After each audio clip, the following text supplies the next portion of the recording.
Welcome to this video. Today I'm going to be doing a stock analysis on Novo Nordisk using SMA and RSI. Now for those of you who don't know, SMA stands for Standard Moving Average and RSI stands for Relative Strength Index. Now first off, the SMA, as you can see here, we have these colored lines, not the blue one, that is the stock itself. We have the SMA 200, that is 200 days moving average.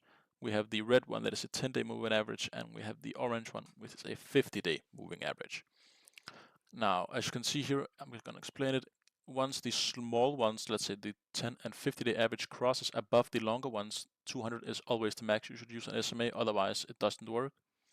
As you can see, we have what's called a golden cross. This is a very bullish sign that happens, which always indicates a bullish tendency in the stock. As you can see here, it was on 77, and it almost all the way up 800, and then it started flattening out. This is very usual. It just starts flattening out because then the new stock will have the value people think it should be at. But then we had the death cross here, which occurred when Novo Nordisk released its CagriSema data, which were lower than expected. Now, and as you can see here, it dropped, and as you can see, the lower SMA dropped way below the 200 moving average again.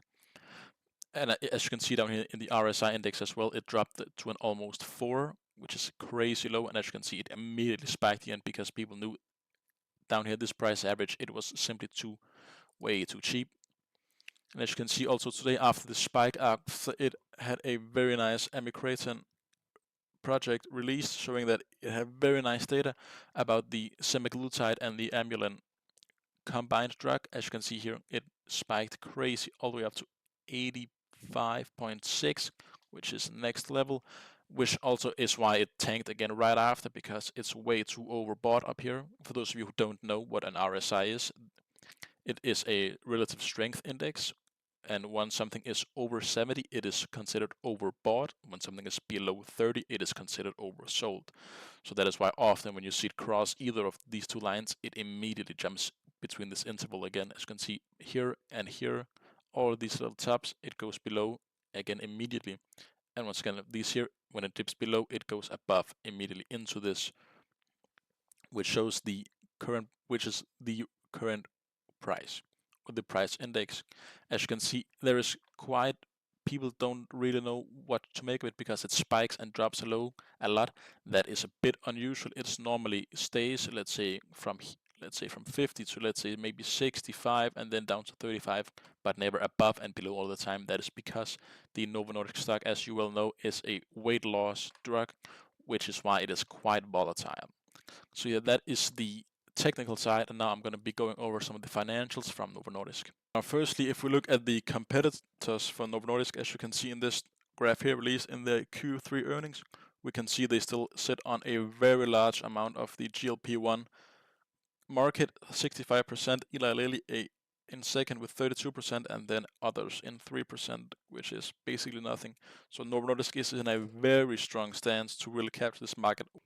If we look at the growth in North America in the recent years, look at this.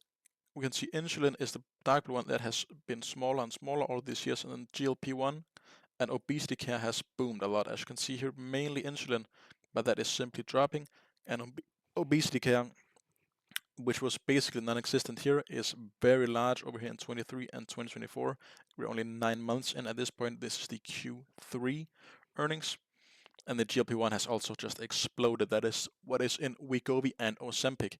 So this shows very good growth in North America, and it's most likely going to increase. As you can see, this is only 9 months, and it's almost at the same level as 2023. So this is a very strong indicator for very nice organic growth and revenue. We can also look at this financial results. This is the first 9 months of 2024.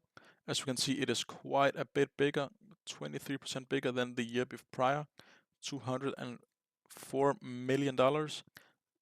That is $200,004 million, which is 20 billion Danish crowns. And then we have 1.6 billion Danish crowns. As you can see here, the sales are increasing, which is very, very nice.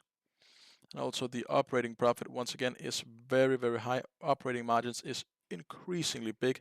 It is unusual for these kind of operating margins, but that means that they get 44.7% back on every single dollar they spend on operating costs, they get $1.44 back, which is insane and very good, which also shows a large organic growth. Oh, and of course, lastly here, I'm going to show you my stock prediction for Novo Nordisk, and I think it's going to look like this because of the revenue they're gaining and their strong market position. So I think the lowest end of the stock prediction within, let's say, 6 months, I think is going to be about 740 crowns. This is based on the last bottoms. This is a resistance point, and I think it's gonna most likely gonna break through this, but I don't think it's gonna fall below it again, but I think it's gonna go even higher, and I think the most likely scenario is it's gonna rest at about 765 because it's a bit above the old resistance points, which means if it breaks through this, it's gonna most likely stay above this. And then I think if the data increases and we get some very nice data from Novo Nordisk, it's going to get up all the way in here 800 again, which is where the old top was right before it bottomed out. So I think 820 should be your max stop loss. That was it for this video. Thanks for watching. I hope you enjoyed my analysis. If you have any other stocks you would like me to take an analysis on, please comment in the comment section below. Thanks for watching. Don't forget to like and subscribe.